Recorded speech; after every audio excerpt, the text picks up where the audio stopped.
Hoy. Hoy! Ma'am, may kailangan po ba kayo? Gusto ka makilala ng investor ko. Tara, sumama ka sa akin.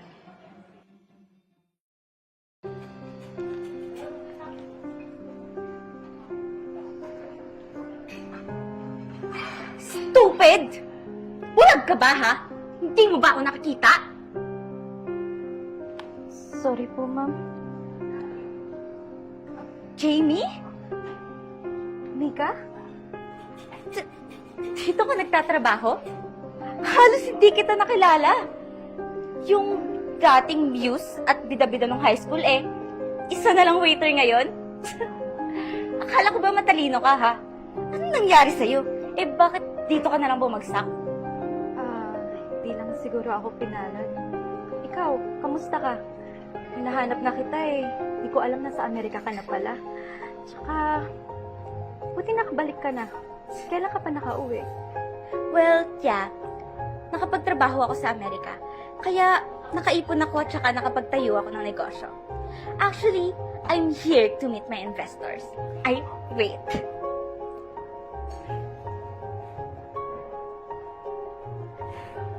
Yung dating maganda at bida-bida kong classmate, waiter na lang ngayon.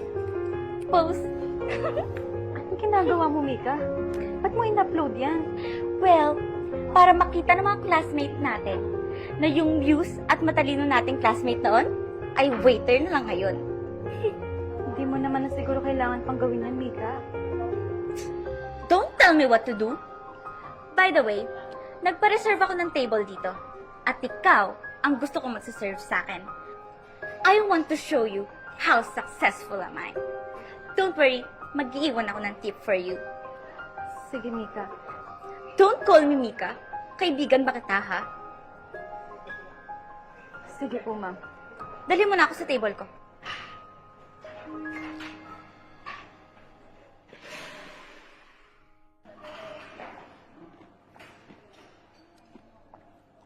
Grabe, napakasarap talaga ng halo-halo dito sa Salvi's Restaurant. Kaya favorite ko to Winner. By the way, Nika, I'm very impressed with your presentation. And I think I'll be happy working with you. Thank you po, sir. I promise that I will exceed your expectation. So, paano po? I-prepare ko na po ba yung documents to close our deal? But first thing first, Nika, I would like to ask you regarding your post in Facebook.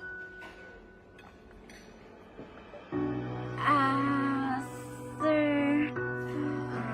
Why would someone like you will mock this waiter in this restaurant? I would like to hear the side of your story. Let me explain po, sir. Si Jamie po kasi, best friend ko po. Opo, best friend ko po. Lumaki po kami ng matalik na magkaibigan kasi same school po kami ng elementary.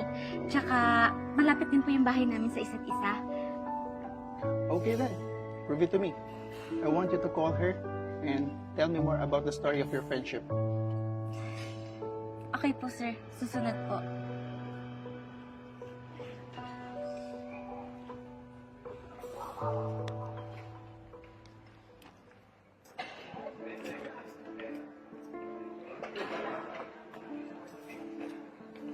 Hoy.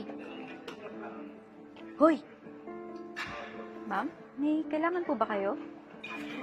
Gusto ka makilala ng investor ko. Tara, sumama ka sa akin. Bakit ko naman po gagawin yun? Ganito kasi yun. Nakita niya yung post ko kanina. And sabi ko, matalik kitang kaibigan. Kaya, sumama ka na sa akin.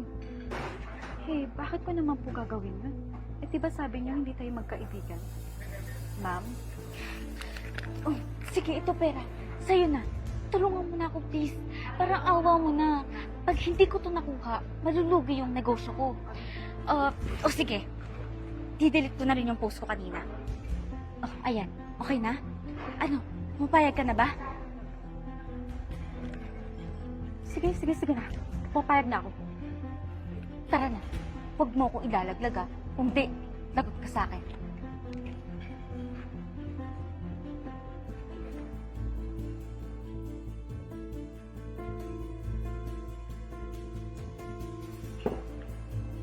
Sir, si Jamie nga po pala, kababata ko. Lagi po kaming magkasama kasi malapit lang po yung bahay namin sa isa't isa. Hi, sir. Kamusta po kayo?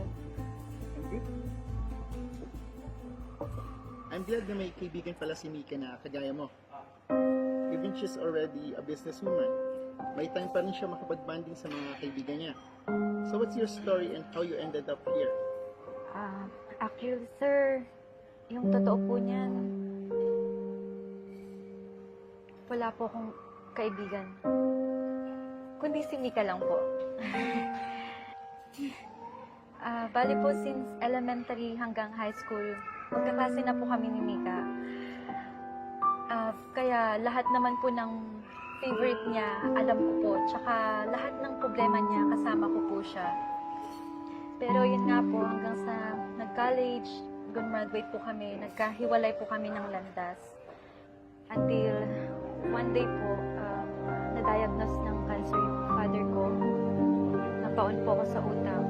Tsaka nawala po sa akin ang lahat. Buti nga po, nandyan po si Mika para sa akin eh.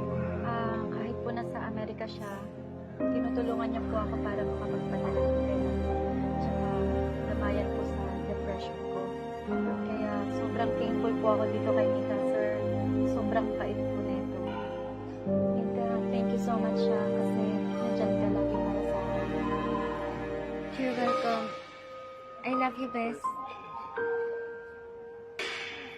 I'm so touched sa story ninyo yung dalawa. And I'm so proud of you. And alam kong di madali yung pinagdaanan nyo. And I'm so happy working with you. Thank you so much po, sir. Ibig sabihin po ba nito, we can close our deal? I'm not talking to you, Miss Mika. I'm referring to Miss Jamie. I know half of your story is a lie. And ang alam ko lang kung totoo is yung depression na pinagdaanan niya. You know who I am? I'm her boss, by the way. And I own this establishment. And the reason why I asked Jamie for her help, because I will expand my business and I need someone na makakatulong sa akin. And you did this to her? I'm so disappointed. Jamie, paalisin mo na nga tong tao to sa restaurant ko. Wala na. Bankrupt na ako. Kung sinabi mo lang kasi sa akin sana, nakilala mo pala si Mr. Ron, eh di sana, hindi ako napunta sa ganito. Oh, teka, huwag mo isisi sa akin. Eh kung una pa lang nagpakatotoo ka na, edi hindi mo na sana sinapit to.